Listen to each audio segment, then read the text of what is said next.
All right, everyone, is interview time. And I feel like I need a new line because every time we have an interview, I'm like super excited about whoever we're interviewing. And this one is another extra special episode. We are here today with the one and only Melanie Rose. This is a fangirl Yeah, episode, though. we're having a fangirl moment.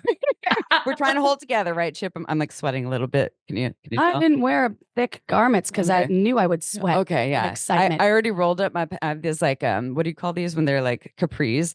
I'm rolling them up because I'm like, I'm getting a little hot over here. Because Melanie Rose is absolutely fantastic, amazing. You already heard a little bit about her in the bio. Maybe you have seen her on the show How to Build a Sex Room that is on Netflix, and she is that and so much more. And so I'm gonna shut the fuck up in my fangirl world and just open it up to the prompt that we ask every single person on our show.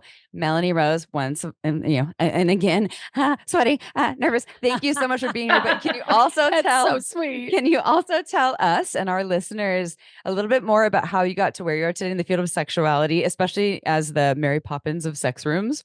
Oh, I know. Isn't that wonderful? I actually rather like that. That just happened on the spur of the moment. The Mary Poppins of sex rooms. I just have that, crisp English speaking voice, sort of like that. We're talking about upper class and the middle class and stuff like that earlier on. So really, it actually happened by accident. And, all these wonderful things do happen when you're not expecting them. And I happened to be with a client, and of all places, we were in the bedroom. Too cliche, I know. And they had turned around to me and said, "Have you ever designed a sex room?" And I was like, "What?" Hmm? And they said, "Yeah, sex room, place where you can have sex." And I was a bit mortified, I suppose, because I'm very British. I was privately educated, stiff upper lip. And I went away and actually did some research. And I was like, "Oh my God, what stuff was out there on the internet was appalling." And I was like, "That's so tacky. That's why it gets such a bad name."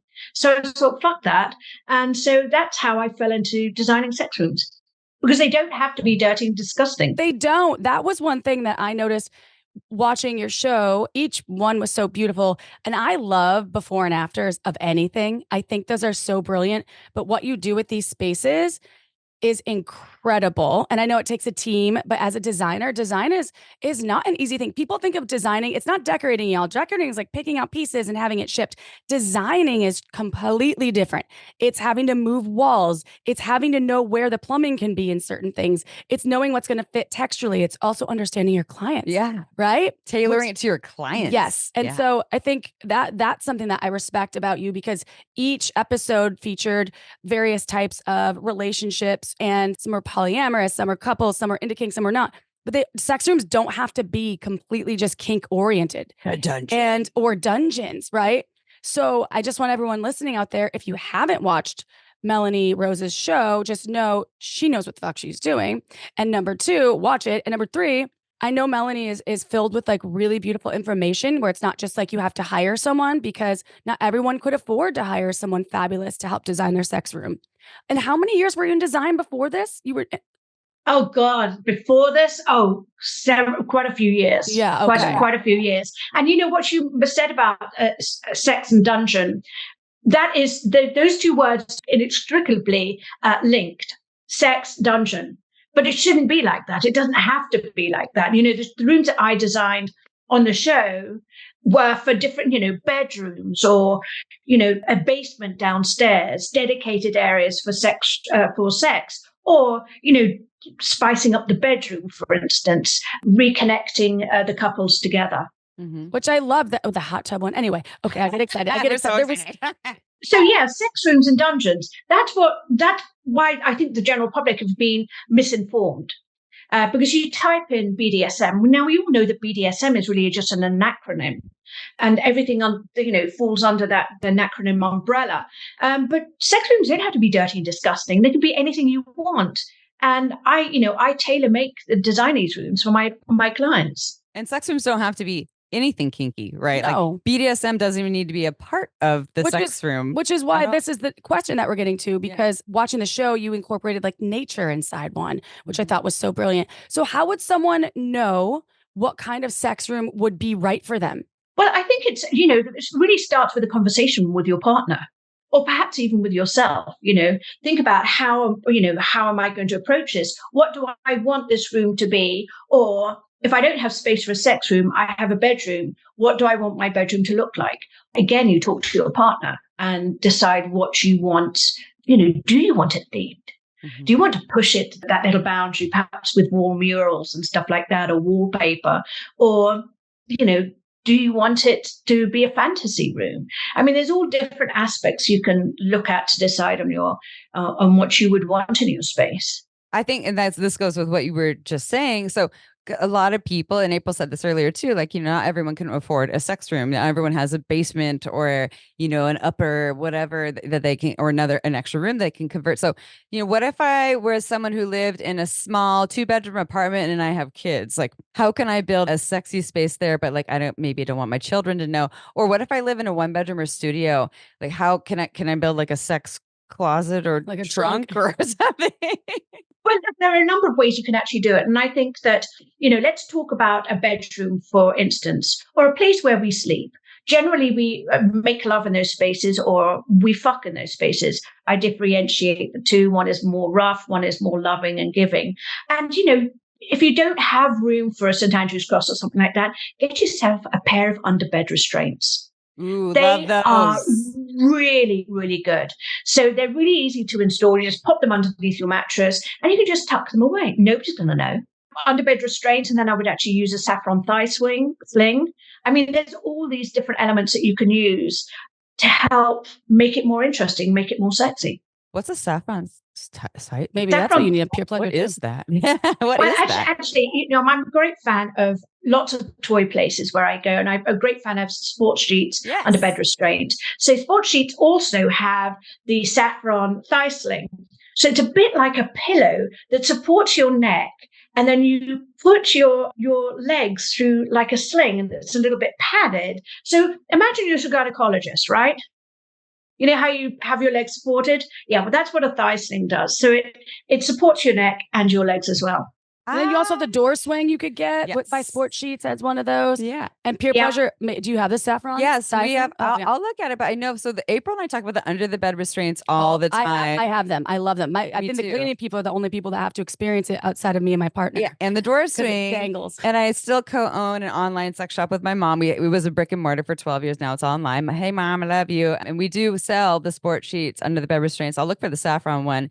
And if you use coupon code Shameless Sex, you get 15% off. But what I'm hearing you say though is, even if you can't have a closet or a room or a basement or whatever, you can have these little things that, and maybe you can also tailor some other things around the room to add like sexify things. So does that mean, like, what if I wanted to do that, but I had kids, or like I didn't want the public to see, like maybe I can put like sexy things, what would be some examples of like things like pictures or lighting that I could put there, but I can take away if like I don't want the other humans to see? Well, I think I'm a great fan in my design world of doing boudoir photography. Now, boudoir photography in its early stages was a little bit frowned upon because it was that sort of like sexy French boudoir, are you going to be naked type thing. And first things first, you don't have to be naked to have a boudoir photography. It's about celebrating your own body. And that's what I'm keen for my clients. And I did this for the show as well, to actually go and have some wonderful, sexy photographs of you. You don't have to be naked. It's not about showing your breasts or anything like that. Put on some sexy lingerie or put on some sexy clothes. Celebrate yourself, but make it an event. Get your hair done, the nails, the makeup, because you're celebrating your own body. And then you can decide exactly how you want that boudoir photography session to go. I think it would be an absolute gorgeous Valentine's Day gift from a partner to their other partner. And it can be male, female, female, female, male, male. And you can blow up the photos in black and white or color. Yeah. and incorporate And then those into the frame them. room. Yes. Yeah. Yes. I did a boudoir photo shoot before I was ever in the podcast world with one of my best girlfriends, and she had a baby, and they printed off the ones. We didn't do them together. We did them individually, but together. Does that make sense? So we each had our own Yes. separate Yes. set. Yes. Yes. And they were very classy. Like one had like her in a wet t-shirt because her partner loved surfing and holding the surfboard in the wet t-shirt, but it was like sexy. So you could kind of see her boobs, but she had it behind the door even after she had kids, and she loved looking at it, but it wasn't something the kids would really see. And it Like was a still celebration. It was a celebration of her It's body. it is a celebration. I've got a friend of mine who I wanted to, who actually is coming to the US, called Aaron McPolin. Interestingly, he lives in Australia. Now he's moved to the US, but he used to be from England. So he was Mancunian. And I loved very much his artwork because it was depicting Shibari, which is Japanese rope bondage, in a beautiful and elegant way, using flowers and the bondage rope. So elegant, so beautiful. I've used it on my Instagram several times of his work because it's showing people that it doesn't have to be, again, dirty or disgusting, or, you can look at Shibari in a beautiful light. It's its own natural art form in its own right, but he does some fabulous work. So it's worth, having a look. Well, and this is so on the show, and I'm sure in your design practice, there's ways that you have to gauge, especially when you're designing sex rooms, because not everybody's going to be into handcuffs, or they're not going to be into or know about Shibari rope. And so you have this thing that you call the little bag of tricks. You're like little bag of tricks, and you're kind of with the people, and you're showing them various things. And then you also work with some other experts in certain fields, whether it's kink or tantra. So can you talk about the purpose of showing your little bag of tricks when you especially when you first meet them, and trying to gauge what they want in their design for their sex room? And then what are the various things? I may have spoiled one of them at least, but what are the various things that are in that bag? Well, it's funny you should bring that up because, my business as Melanie Rose Designs Inc., it really is a concierge service. I will help the clients discuss what they would like toy-wise to bring into their room. So I'm there to offer them all those different choices of what's good, what's not good out there. If I'm able, I will take my suitcase of toys with me. It's the latest toys out there on the market. So my clients actually can do touch and feel and things like that. Obviously, for the show, I like to push people's boundaries. And so, yes, the bag of toys would change according to the clients I was meeting for the day. That is just so just brilliant, and it goes beyond just what someone would think for, like, oh, you're a design person, right? You're almost like a therapist in ways where you're a coach, right? You're reading people, because the sexuality, right? It's very intimate, it's very vulnerable, it's very personal and different for people. So it'd be one thing to be like, oh, hey, I want a sex room, and can you make sure that it has, I don't know, like a lot of hot red lighting and a bed that has some under the bed restraints, but also you're spending a lot of time getting to know people on a personal level. And I think we might have a question about this at some point, but I'm just going to ask this right now.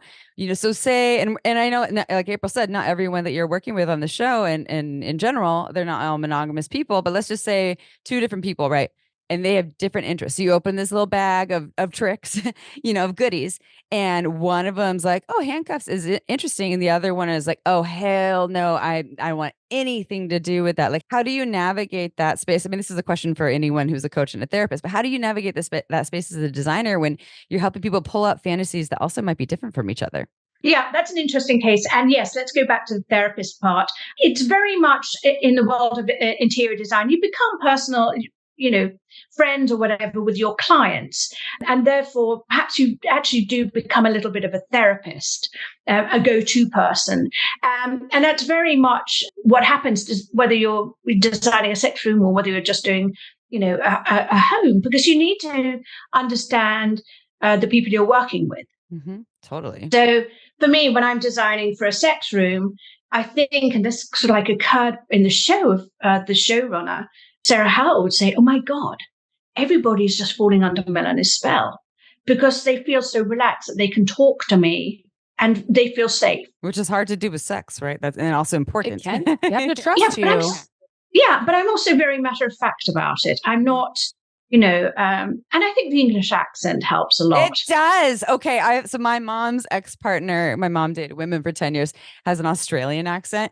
And I swear she could deliver the most like not nice news ever. And her accent just made it like, well, okay, that's okay, fine. That's cute. I'm not offended. But like, if April to say the same thing, it'd be like, I'm sad right now. You're being mean or something like that.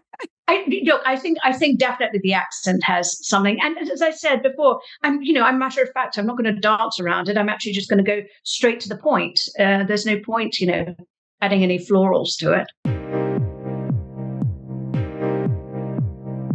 Your skill set is something that I think is unique, and I don't know how many other folks exist in the world. I'm sure there are other sex room designers, and you have this vibe that's very friendly, very trusting. It's like you're kind of like this experienced designer, but also I'm like, yes, I'll listen to you. And you kind of direct people in this way, which that's a gift because in design, I know how difficult it can be for people to make certain decisions. It's a commitment.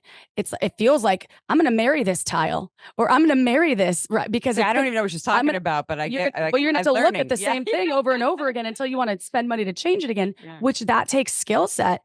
And I have a question here. I don't know if you want to speak to that at all because you are an actual designer. I am not a designer, but I've looked at people's homes before where they've made choices in their spaces that they regretted like a year later because it was on trend then. And then it was not, the subway tile phenomenon. And this, a lot of times in sex rooms, you're doing wallpaper, which I love wallpaper. I love it so much. Oh my God. You know what? I love wallpaper too. And it has taken such a wonderful reimagination, as it were. I mean, when we talk about wallpaper, we generally think it's our grandmothers or our aunts. I think like We're going to a 70s house, grandmothers. it's like, and it's going to be dirty. It's just going to be gnarly. It's going to be, pretty roses and pretty flowers and stuff like that. And then now when you look at it, you have such a range of wallpaper. And now, even better, they've gone to peel and stick. So if you're living in an apartment, you can use a peel and stick wallpaper. Mm-hmm. So there's so many options out there. And then spawning from that, are murals, which I used on the show as well. I saw that. And you just would paint brick sometimes. You'd change a brick wall to, instead of being this kind of intense brick, you could paint it and then put a mural on top of it. That was sexy. You use a really, just so many skills that would take in warmth mixed with a little bit of kink. So I know people watched 50 Shades of Grey because it was the phenomenon. And that's what a lot of people think about these sex rooms, right? That it has to be dark and it has to be what we talked about, dungeons. And even though you did that basement show as well, where you were they're the construction workers and the first Michael, one where you have to go down that and they had to hand the 2x4s like through this hole. Oh my God, yes. Taylor and AJ, yes. I mean, it was great. Yeah, it was great. And tiny space, beautiful. And also, you thought about it was soft. There were like rooms that were soft and they weren't hardcore at all. There would be like sexy lingerie, some wigs, and so I'm getting the point is, you are so skilled and gifted. Obviously, you can't be everywhere. You're only one human. And I'm wondering if you can give any tips for folks that want to just tap into how to make their spaces sexy. Is it something that others can learn? They want to go to design school, maybe, but if they wanted to like embrace a little bit more Melanie Rose in their lives, is this something that is possible? And how can we do more of that magic? How can I do it? I want to see you, but how can I do it too?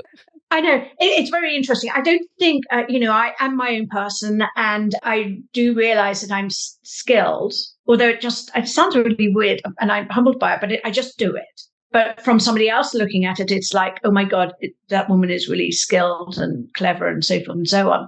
I mean, everybody can, just pick some ideas out from magazines that you like. Mm. I talk about, creating mood boards. Now, that can be a physical or a physical board, card or something like that, or it can be something perhaps you create online, through a PowerPoint presentation or perhaps through Canva. It's just picking ideas and sort of like bringing them together and seeing what works and what doesn't work without actually committing to buying. And you do that on your show during all the episodes. There's this mood board screen that pops up like as you're talking to people, and it's like mood board. Okay, like she wants to try this, or he or they're interested in that. Some of the couples had totally different visions, right? Yeah, and that had to be tricky. But that's what I do for a living. So when I was doing the mood boards for every single person, I would send that to ITV and Netflix, and then it would sign off on that. So every single person had a mood board plus a buying list as well. Mm. Did you ever find this would be a generalization, but when you're working with, like, again, I know not everyone's straight, but like if you're working with couples, did you ever find that it would seem like more like the women had a stronger idea for what they wanted the environment to be, and that the men had less of an idea? Or was there that it was just kind of across the board? Was there any kind of, like, if we're making generals, I know it was generalization, everyone, was there something that you learned that was a little bit more like pertaining to certain people that you're working with? Well, I think what was interesting was the diversity in casting, which I thought was great. If you are going to, you have to understand before the show aired, my line of work is very much on the ground. All my clients have NDAs. They don't need to, people do not need to know that they have rooms in their homes or whatever. I think what's really interesting is how they cast the show, which really gave it an idea of being as diverse as possible. You've got, two African-American people. You've got Lisa, who's a single lady. You've got Betty and Brody. And you've got Taylor and AJ. And they made it so they could almost be your next door neighbor. Mm-hmm. Rather than just coming into a show and saying, hey, we're going to do, Melanie's going to do a room for furries. I think that would have put people off. The idea of this show was to break people in gently, and break people in, that sounds awful, is to introduce people gently that there is that world out there.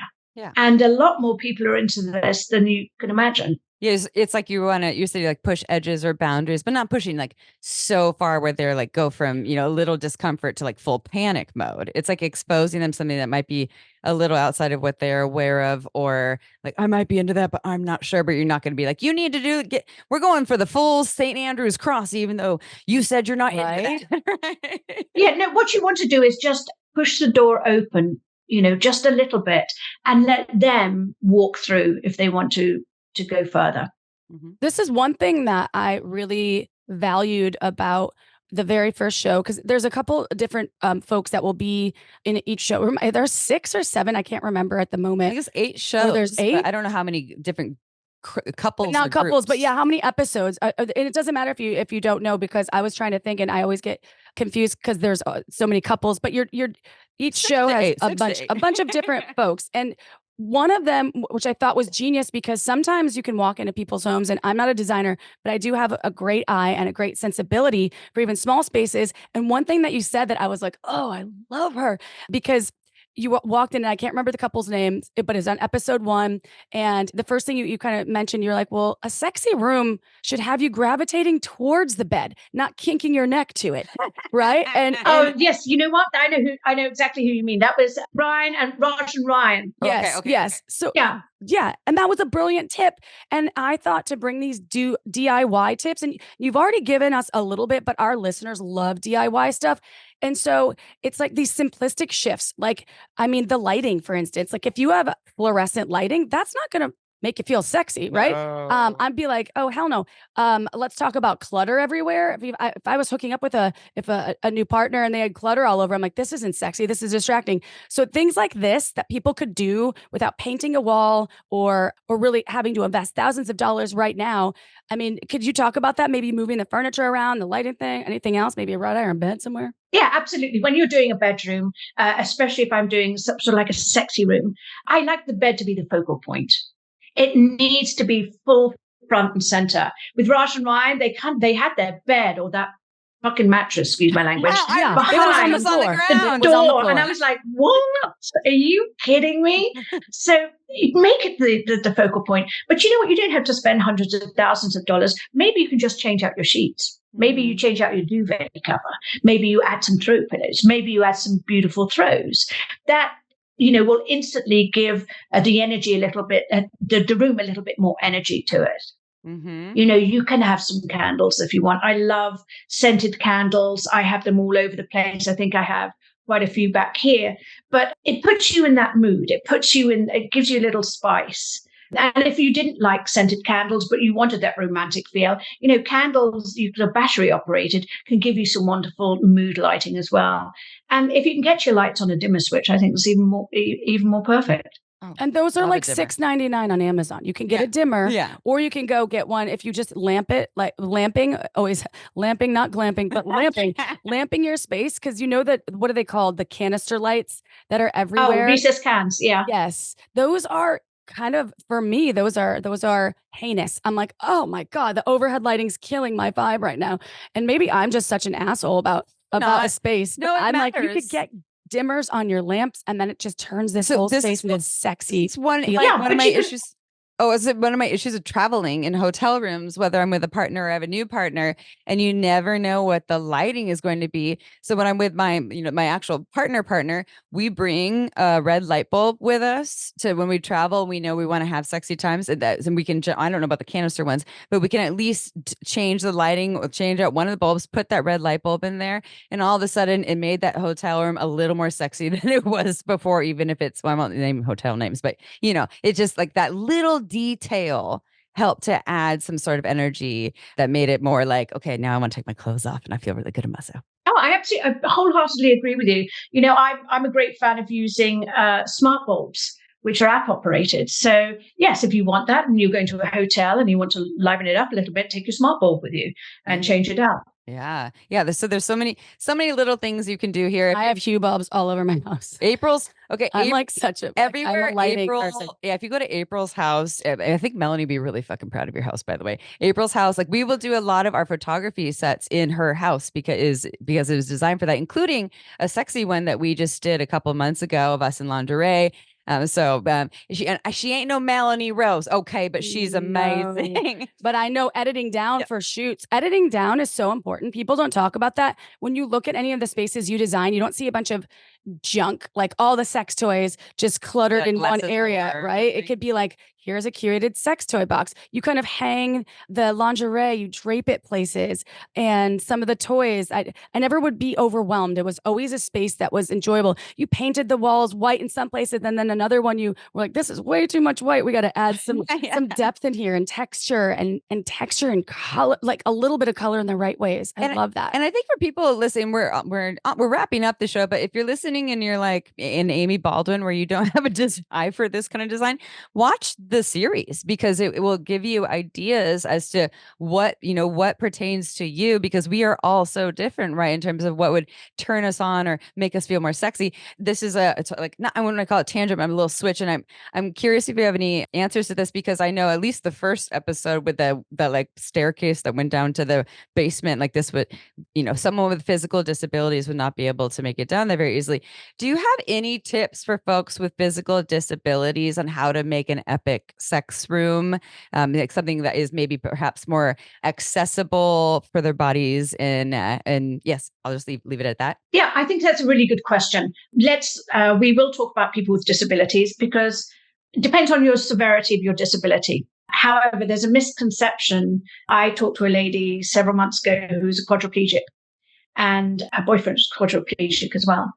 But they still have got the mental ability. They still want sex. So a lot of people think that if you've got a disability, perhaps you're a veteran or something like that you're not going to want sex, which is completely untrue. So you're going to look for things that are going to be supportive for you. Perhaps something like these sports sheets, saffron thigh swing. You want to perhaps get some wedges so that your pelvic angles are different. Get a tantra chair that I used on the show, which actually helps the shape of the body. It's a very natural curve. But yes, support, and again, using pieces that can help your legs, or you can just grab, or bigger toys that you don't have to if you've got problems with your hands.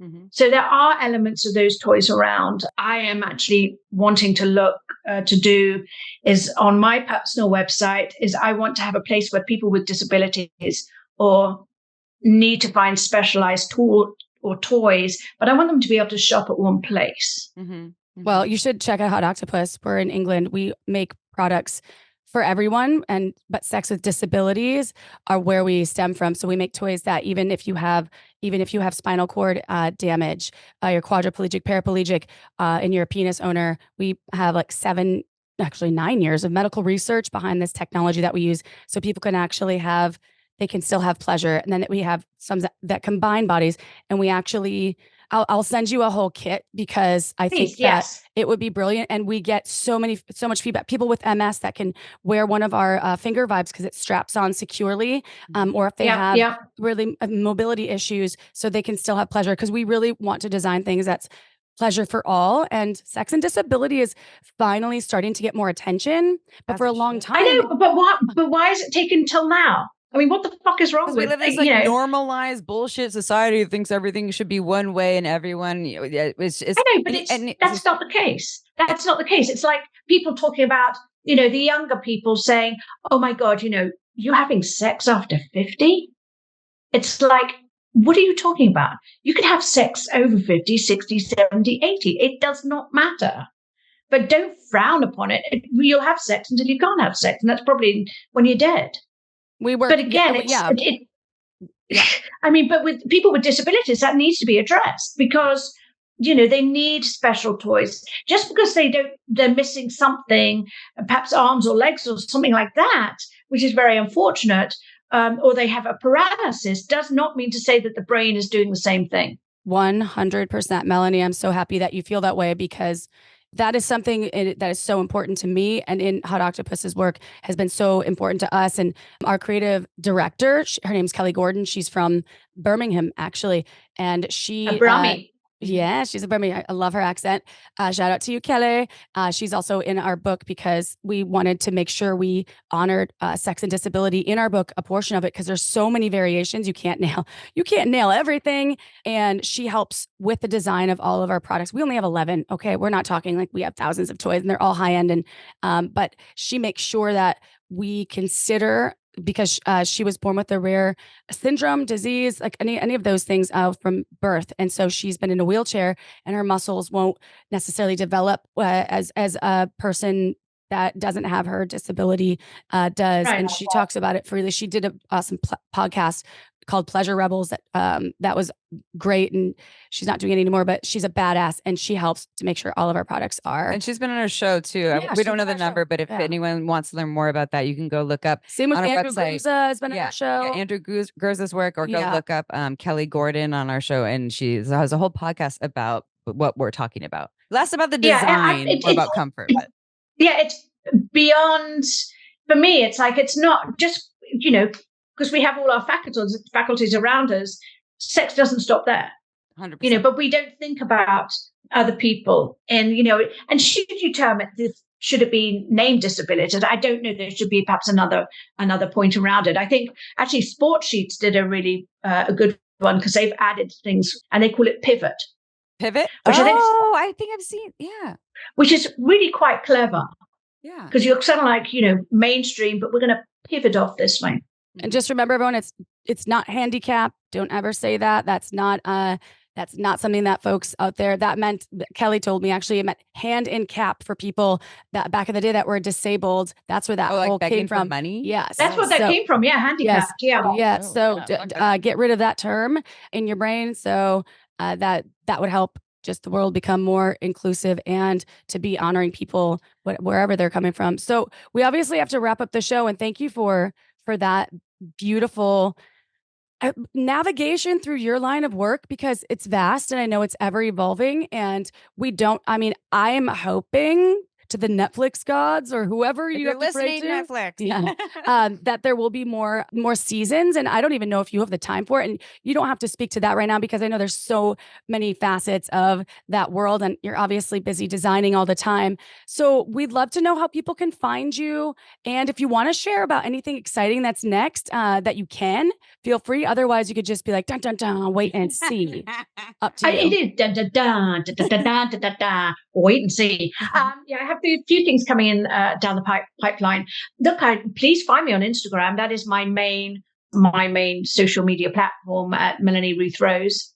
My Facebook, don't be offense to anybody, but that's my sort of like private. You've got to keep something that for yourself. And I do threads. Oh, threads! I forgot about that one. Oh. Yeah, I do threads. Not so much the. And everyone's like, what does that mean? But okay. Yeah, because they don't have any censorship now. And you have to be very careful. I'm not a fence for people.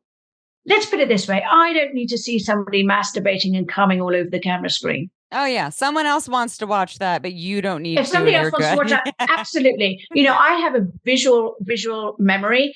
I've written erotica novels, so I know exactly what goes on, but you don't need to put it in my face. And that's a consent issue. Everyone, don't put it in anyone's face unless they actually say put it in my face. Dick pics though that get sent That's on a consent Facebook, issue. and I'm like, what? I don't want to, like, I'm on Facebook. Why am I seeing this right now? This is not consent. Oh, yeah. By any You know means. what I got hammered for, which was really pissy. Obviously, when the show dropped, I mean, the press worldwide was just all over the globe, and it was kind of all overwhelming. Coming to me, doing interviews, being sort of like pulled left, right, and center for doing this, that, and the other. So I actually decided I've got a Pinterest page, right? And I did a how to build a sex room Pinterest area. And I got banned from fucking well, actually not. I lie. How to build a sex room board on Pinterest. They sent me an email and said, one of your pictures or your photos on how to build a sex room board has been taken down for crossing community guidelines. And I was like, okay. Don't know why, because I didn't put anything up there that I think would offend There's people, like no especially naked people or anything. No, I've just come off a fucking show that talks about sex. Yeah. So anyway, I write back to them very nicely and say, hello, lovely. We cross the community guidelines. I hope you don't mind. My name is Melanie Rose. I have a show on Netflix. And, it'd be lovely if you could show me the photograph that you found offensive. And they sent me another letter back going, we can't because it crosses our community guidelines. And I went, wait, hang on a second. What, you mean that you're not going to send me the photograph that I put up because you think you're going to fucking offend me? Yeah. I was like, what? I don't get it. So anyway, backwards. they said they found something else, and they said, we're going to. They took down my board. Oh my God. They took down my board, and of course, by this time, I'm a Leo. Yeah. When we roar. So I was like, fucking hell. Okay. So how am I going to do this? Okay, I'm just going to put it on Instagram. So I did this whole thing with a lion roaring, and I talked about how Pinterest had taken down my board, and people were like up in arms. My fans were like, what the hell? What are they doing?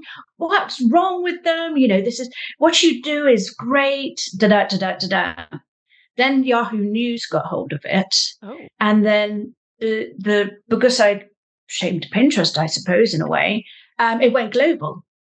So then it was news all over the world. And about 2-3 days later, I got an email from Pinterest, and they said, there's a photo on your how to build a sex room board that we have, crosses our community guidelines.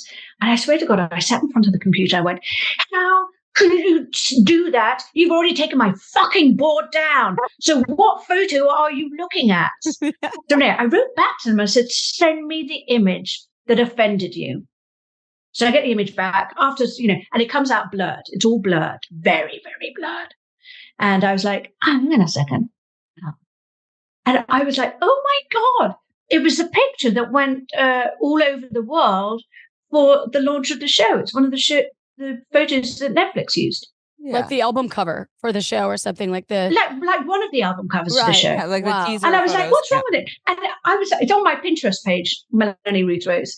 I'm so going to look at have that after a look this. At it. Have a look at it. And it says, okay, this is the one that was on headlines of the Daily Mail. And I list all the newspapers it was me standing behind with a flogger, and Taylor's looking very gorgeous up at this beautiful triptych piece of art that we did, which was she had naked body up, but you don't see anything. You'd have to look hard because she's all fully painted. And I was like, why is somebody offended by that? It's perplexing. And in the world of this social media realm, as we mentioned before we started recording, there's so much greatness in it, but there's also so much negativity, and it's not a free speech or free expression kind of place. I guess there's censorship with some of the other platforms, but not with that are images with there's or no censorship with the other one that we didn't say.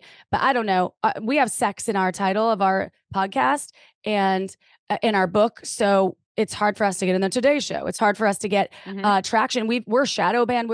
We have permanently. So if you just like try to find Shameless Sex on Instagram, you have to go deep and dive in to, go look to up even find Amy it. Shameless Sex or April Lambert. It's only probably a matter of time before you can find us. She has Shameless Sex in her title. It's a really big pain in the ass. And I'm sure like How to Build a Sex Room, it came up on my Netflix right when it came out, but I mean, I wouldn't be offended if I had children saying like, what's How to Build a Sex Room? So anyway, that being said, I think it's just a journey that we're all on together. Yes, we are. Yeah. Yeah. So the folks listening out there, the folks that are watching Melanie's show or about to, the more we are accepting of these sex positive platforms that are creating more normalcy for everyone else, I think that's a thing. Demand that these folks don't get banned. Help the world be a better place. And definitely, as Amy said, check out Melanie's show because it is so entertaining, so tastefully done, so exciting to see what the rooms look like before and after. And you're just a joy and a pure entertainment in like this really phenomenal way. Your laugh, the way you like interact with, what's it, Michael, your contractor? Oh, Mike, Mike Shader. Oh my God. Amazing. I got on so well with Mike because we're both Leos. So I think his birthday is in July and mine's in August. And we just clicked straight away. Absolutely straight away. It's beautiful. And everything you see on the show, we weren't told to do anything. It's just how I am.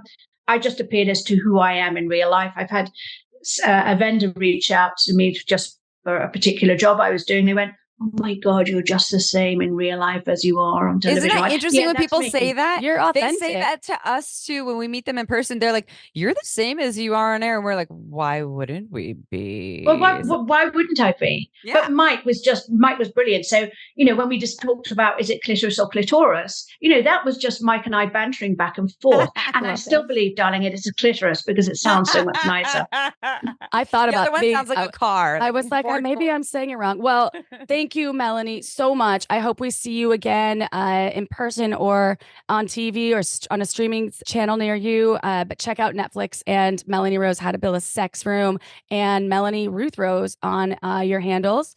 And and my website is www.melanieruthrose.com. MelanieRuthRose.com. And then I'll be in the show notes, everyone, too. Yes, you can check it out in the show notes. And for all of those folks listening, as I said, I'm just going to invite you to rate us on these platforms that you're listening to, whether it's Spotify, whether it's there's no more Google Play, but you can rate us on YouTube. You can rate us on iTunes, and it just helps more people find beautiful humans like Melanie Rose, and it helps more people have more shameless sex across the globe.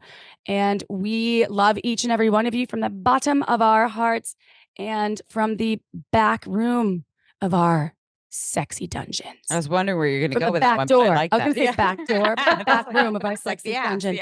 All right, y'all. We'll see you next Tuesday. Ciao for now.